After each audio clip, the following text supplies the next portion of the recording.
Across the internet, countless shows, games, and YouTube channels have earned reputations for being widely disliked. But does all this hate actually make sense?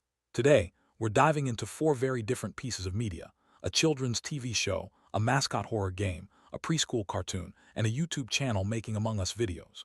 We'll explore whether the reasons people give for hating them are truly justified, or if it's just a case of jumping on the bandwagon. By the end, you'll see that sometimes criticism is fair, but hate isn't always deserved. Let's get started in separate fact from feeling. Let's begin with something special. Out and About, a children's television program designed to be educational and friendly. On the surface, it's meant to help young kids learn about the world. So why does it get so much hate? The main reason is the infamous when you see it moments. The show often presents ordinary outdoor locations that seem empty, until suddenly a person appears in the scene. This unexpected reveal can be surprisingly unsettling, especially for young viewers. It's reminiscent of those online, when you see it images, where spotting something unexpected changes the entire mood. When you see it, affecting something special can be genuinely creepy. Imagine being a child, watching what looks like an empty park or street, and then suddenly noticing someone staring directly at the camera.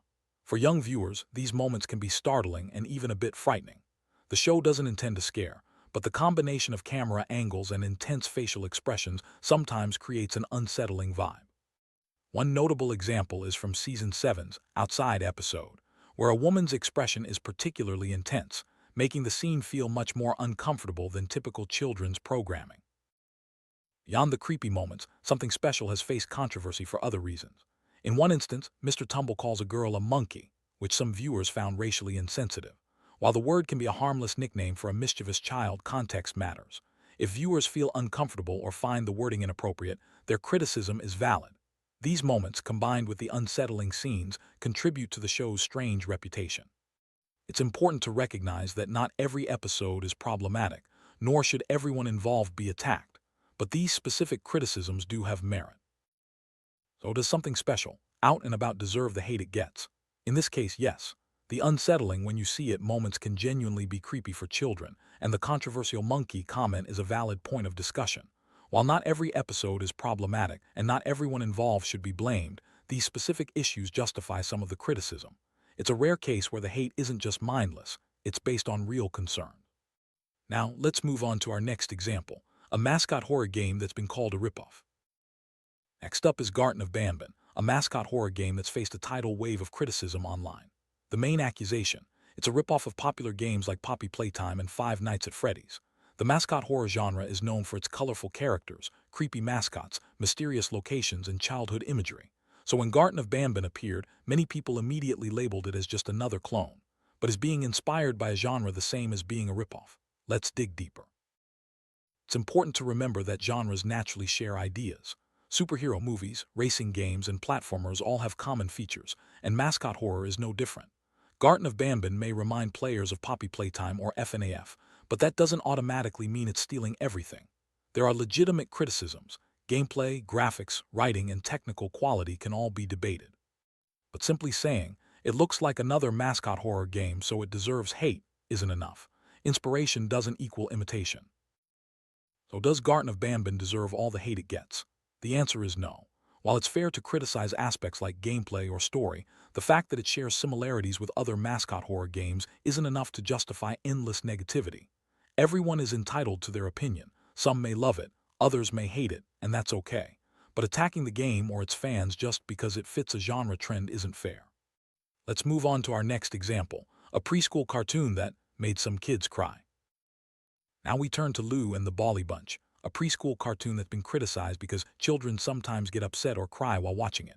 But is that really a fair reason to hate the show? Children have different tastes and emotional reactions. One child might love Lou, another might dislike the show, and some might just be tired or frustrated.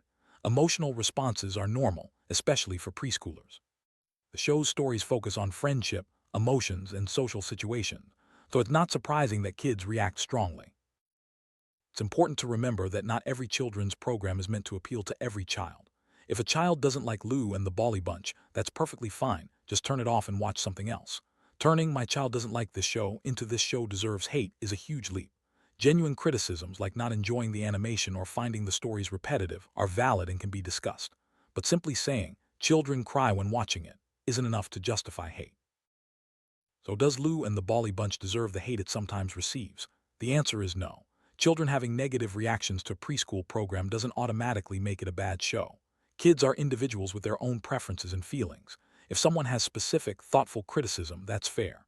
But generalizing based on a few emotional reactions isn't enough.